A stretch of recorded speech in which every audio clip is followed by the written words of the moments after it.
Hello everyone. അപ്പോൾ ഇന്ന് നമ്മുടെ ലിയോസ് ഫുഡ് ലാബിൽ നമ്മളൊരു കിഡിലൻ മധുരമാണ് കഴിക്കാൻ പോകുന്നത് കേട്ടോ. ഒരു നല്ലൊരു സ്വീറ്റാണ് ചോക്കോ കൊക്കോ ബോൾസ്. അപ്പോൾ ഇത് ഉണ്ടാക്കുന്ന വിധം നമുക്ക് കാണാം. അപ്പോൾ ഇൻഗ്രീഡിയൻസ് ആയിട്ട് mainly biscuit, milk made, choco പൗഡറും അതുപോലെ ഡെസിക്കേറ്റഡ് കോക്കനട്ട്.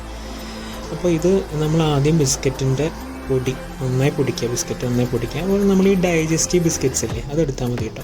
അതിലേക്ക് മിൽക്ക് മെയ്ഡും ചോക്കോ പൗഡറും ഇടുക, നന്നായി മിക്സ് ചെയ്യുക. അതിലേക്ക് നമ്മൾ മിൽക്ക് മെയ്ഡ് ഇടയ്ക്ക് ഒഴിച്ചു കൊടുക്കണം, കാരണം എന്നാലേ നമ്മൾ റോൾ ചെയ്യാനുള്ള ആ കൺസിസ്റ്റൻസി കിട്ടത്തുള്ളൂ.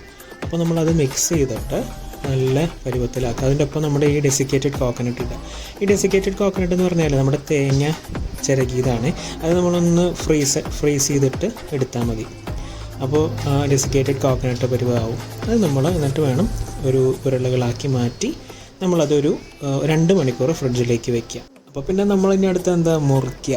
അപ്പോൾ ഈ മുറിച്ച് കഴിഞ്ഞാൽ അതൊരു പ്രത്യേക സ്മെല്ലാണ്. അതെന്ന് വെച്ച് കഴിഞ്ഞാൽ ആ ചോക്ലേറ്റിൻ്റെ സ്മെല്ലുണ്ടല്ലോ, ആ ചോക്കോ പൗഡർ നിൽക്കുന്ന സ്മെല്ലും മിൽക്ക് മെയ്ഡിൻ്റെ സ്മെല്ലും നല്ല വളരെ ജ്യൂസി ആയിട്ട് തോന്നും നമുക്ക്. അത് നമ്മൾ ഫ്രിഡ്ജ് വയ്ക്കുന്നതുകൊണ്ട് കുറച്ച് കട്ടിയിൽ ഉണ്ടാവും. അപ്പോൾ കടിക്കാനും ആ ഒരു ക്രഞ്ചിനെസ്സും നമുക്ക് കിട്ടും. അത് ഞാനൊന്ന് കഴിച്ചു നോക്കി, സംഭവം കിട്ടലാണ്. അപ്പോൾ അതെന്ന് വെച്ച് കഴിഞ്ഞാൽ നമ്മൾ ഈ തേങ്ങ ചിരകിയതിൻ്റെ ആ ഒരു ക്രഞ്ചിനെസ് നമുക്ക് ഫീൽ ചെയ്യാൻ പറ്റും. കിട്ടില്ല സംഭവം. എന്തായാലും എല്ലാവരും ട്രൈ ചെയ്യണേ. അപ്പോൾ ലിയോസ് ഫുഡ് ലാബിലേക്ക് മറക്കാതെ സബ്സ്ക്രൈബ് ചെയ്യുക. അപ്പോൾ അടുത്ത എപ്പിസോഡിൽ കിട്ടില്ല ഒരു സംഭവമായിട്ട് വരുന്നതായിരിക്കും.